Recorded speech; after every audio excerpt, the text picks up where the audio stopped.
दोस्तों, जहां एक तरफ पूरी दुनिया इजराइल के साथ खड़ी हुई नजर आ रही है, अरब देश भी गाजा से कन्नी काट रहे हैं। ऐसे में एक मुस्लिम देश मलेशिया खुलकर हमास के समर्थन में आ गया है। मलेशिया के प्रधानमंत्री अनवर इब्राहिम ने खुलकर कहा है कि हम हमास के साथ थे और हमास के साथ रहेंगे। हमास को गाजा के लोगों ने ही चुना है और मलेशिया हमास से अपने संबंधों को खराब नहीं करेगा। जिस तरह का रिलेशन हमारा हमास के साथ पहले था, उसी तरह का रिलेशन बरकरार रहेगा।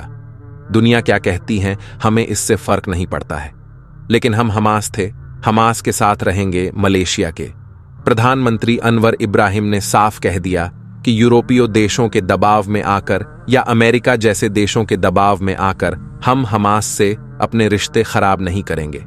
हम खुलकर हमास के साथ है। दुनिया एक तरफ हो जाए, लेकिन हम हमास के साथ है।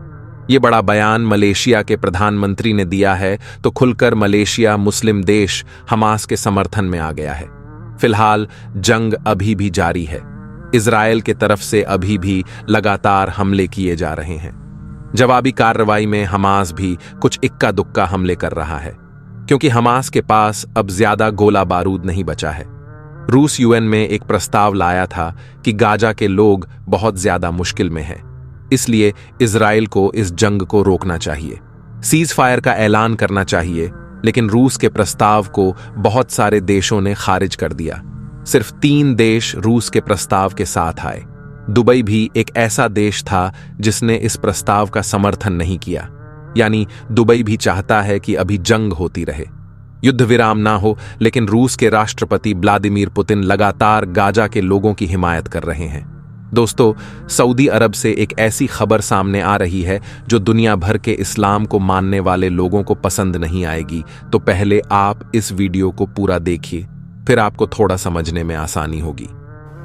ये इराक और उर्दू और ये और वो, यहां तक कि तुर्की, सऊदी अरब का भी शिमाली हिस्सा निकल जाएगा। अलबत्ता मदीने का जो इनका प्रोग्राम है उसको अल्लाह ने पूरा होने देगा। मदीने में दाखिले की इनको इजाजत नहीं मिलेगी। बहरहाल ये सारा कुछ होने वाला है। वो वक्त भी आने वाला है कि हुजूर की एक हदीस के मुताबिक एक शख्स के 1000 बेटे होंगे तो 999 खत्म हो जाएंगे, एक बचेगा। ये वक्त भी आने वाला है कि हुजूर फरमाते हैं इतनी बड़ी जंग होगी, इतनी खुरेजी होगी कि पूरी जमीन अट जाएगी न लाशों से। तो परिंदा जो है, कोई एक तो परिंदे होते हैं कि जो मुर्दार खोर है, गिद्ध है, वो तो बड़ी खुशी से उतरेंगे, तनावुल फरमाएंगे लाशों को। इसी तरीके से कौवे हैं, चीले हैं।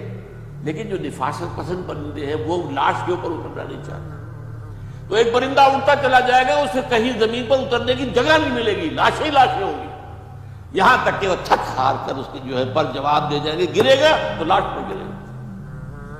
ये वक्त आने वाला, और ये यहूदियों के हाथ, या यहूदियों के जो सपोर्टर्स हैं इस वक्त, जो उनके हाथ में आला कार है, उनके हाथ वाला है। मेरे नजदीक इस काम के लिए इस मलऊन कौम को, कि जो हजरत ईसा के जमाने से मलऊन हो चुकी, इसको बाकी रखा गया, इसे ये मौका दिया गया है।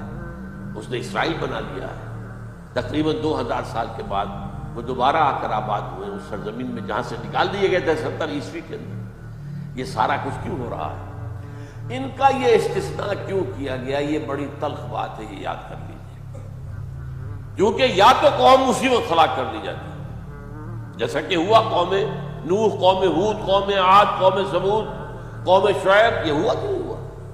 और सदूम और आमूरा की बस्तियां जहां हजरत लूत भेजे गए, और आले फिरौन जो हलाक किए गए, या तो पूरी कौम हलाक की जाती नहीं।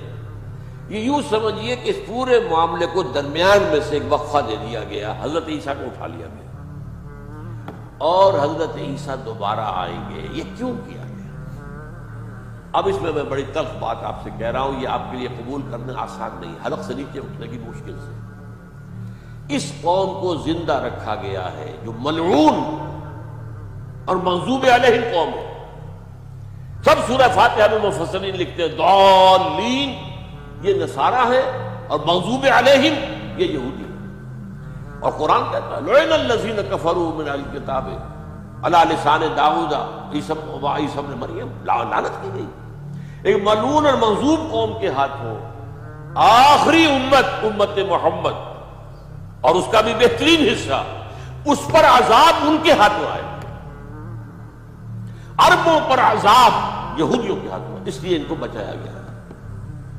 یہ میں نے کئی دفعہ واقعہ سنا ہے، مولانا اسلائی صاحب بتایا کرتے تھے، کیونکہ وہ راجپوت تھے، یو پی کے راجپوت مشرقی حصے کے، کہ ہمارے ہاں کوئی نوجوان اگر کوئی بڑی گری ہوئی حرکت کرتا تھا تو اس کے سر پر چمار کے ذریعے، چمار کے ہاتھوں جوتا لگوایا جاتا تھا۔ اگر راجپوت کے سر پر راجپوت کا جوتا گرا تو چلو تکلیف تو ہوئی، لیکن یہ کہ راجپوت کا جوتا گرا ہے نا، بڑا ہے، لیکن راجپوت کے سر پر چمار کا جوتا، جس کو آپ انگریزی میں کہتے ہیں to add insult to injury, وہ تکلیف بھی ہے جوتا کھانے کی اور انسلٹ ہے کہ ایک چمار مارنا۔ یہ امت سب سے خیر امت ہے، کنتم خیر امت اخرجت للناس۔ اس کے لیے عذاب بھی بدترین آئے گا، اور کن پر آئے گا؟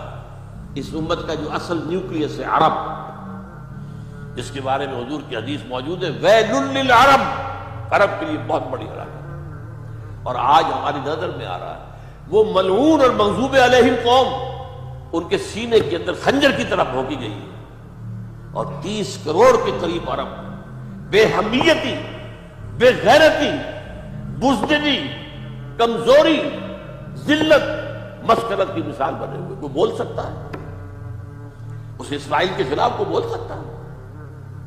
30-35 لاکھ آدمی ہے اسرائیل کے اندر یہودی، اس سے زیادہ تو امریکہ میں 50 لاکھ کے قریب، کل 1.25 کروڑ آدمی ہے یہ یہودی پوری دنیا کے اندر۔ لیکن دیکھیے جو چاہتا کرتا، جب چاہا اس نے عراق کے ایٹمک انسٹالیشن کو تباہ کر دیا، اور سعودی عرب کی فضا میں اس کو فیول کیا ہے انہوں نے، دوبارہ ری فیولنگ جو ہوئی ہے ان کے جہازوں کی، وہ سعودی عرب کی فضا میں ہوئی۔ اللہ تعالیٰ نے یہ کوڑا ان مسلمانوں کے لیے رکھا ہوا ہے کہ جن کے رتبے ہیں سوا، ان کی سوا مشکل ہے۔ جتنا اونچا مقام اللہ نے دیا عربوں کو، ان میں حضور کو اٹھایا، ان کی زبان میں اپنا آخری کلام نازل کیا، تو ان کی ذمہ داری بھی بہت ہے۔ جن کے رتبے ہیں سوا، ان کی سوا مشکل ہے۔ یہ ہے میرے نزدیک، واللہ اعلم۔ دوستو، اسرائیل اور حماس کی جنگ کے بیچ سعودی عرب سے ایک ایسی خبر سامنے آ رہی ہے جو دنیا بھر کے اسلام کو ماننے والے لوگوں کو پسند نہیں آئے گی۔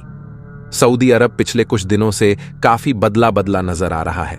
وہاں کے کراؤن پرنس محمد بن سلمان 2030 تک سعودی عرب کو پوری طرح سے بدل کر رکھنا چاہتے ہیں۔